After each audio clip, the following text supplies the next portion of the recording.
My name is Cecilia Tom, and I would like cities to be a living organism. I am a co-founder and director at Futurity Systems, and we provide futures as a service to companies and organizations so that we can help them navigate the unknown and help them prepared a little bit, create resiliency in their companies for the future. I think there are many different ways to define a city, but as we understand it, it is an area where a lot of different people can come together and unite, where they live, where they work, where they meet each other, and it is a place where I think it needs a level of a critical mass in order to certain functionalities to perform. And I think over the so I have an architecture background, and so cities for me have also a meaning of cultural and traditions and identity, and all of this kind of built up to what we expect a city to be today.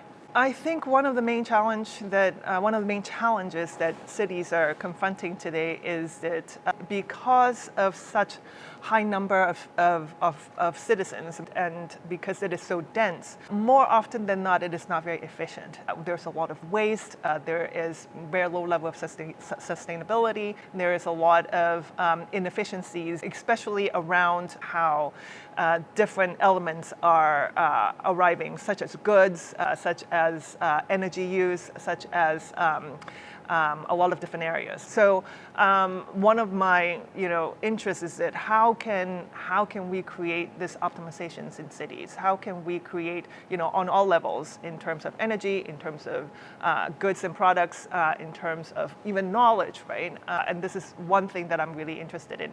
There is this concept called urban metabolism, using kind of this analogy of our body, the metabolic rate of our body, which is when you are in equilibrium with your metabolic rate, you have a equilibrium of the influx and outflux of what comes in and outside of your body. We're talking about nutrients, we're talking about calories. On the urban level, on the city level, more often than not, we're not optimized. And so I also have a biology background, and so I find it really, really interesting to apply this kind of understanding and notion with a biological understanding and bring this forth in trying to understand urban and cities as a living organism.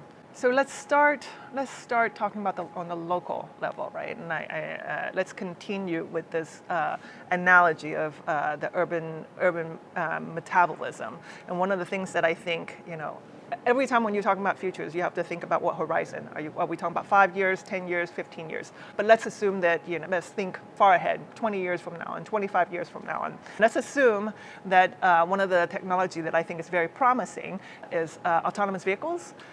Plus AI, and these two, and quantum, of course. Why these different layers of technologies that I think is very disruptive in cities is because when you think about the applications of autonomous vehicles, and not in just delivery of people, but it could be delivering of services and delivery of goods, and then you add a layer of AI to it, then essentially we could optimize all the influx and outflux of what comes into the city, what comes into the neighborhoods, what comes into a household, and you can optimize that. Not only what we are eating into our body, coming back into this analogy, but also the expenditure, right? I think that's super, super interesting. So let me give you an example of autonomous vehicle being mainstream in this 25-year time frame.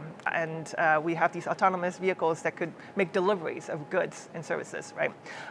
And so imagine that in this world where, I am expecting to arrive home at 7 p.m. and I could already, my Google Calendar, my Amazon delivery, my takeout of Deliveroo, all of these are synchronized perfectly, knowing that by 7 p.m. I will be at home and I like to eat broccolis and feta cheese together with my daughter, perfectly 2 portions for 2 people and no more at this certain hour. And then they would deliver it at my doorstep, warmed, without me needing to heat it ever. Right? So, and then when I'm done, there will be another delivery vehicle that would come and pick up whatever that is trash, and it will recycled perfectly into the bins that it needs to go into.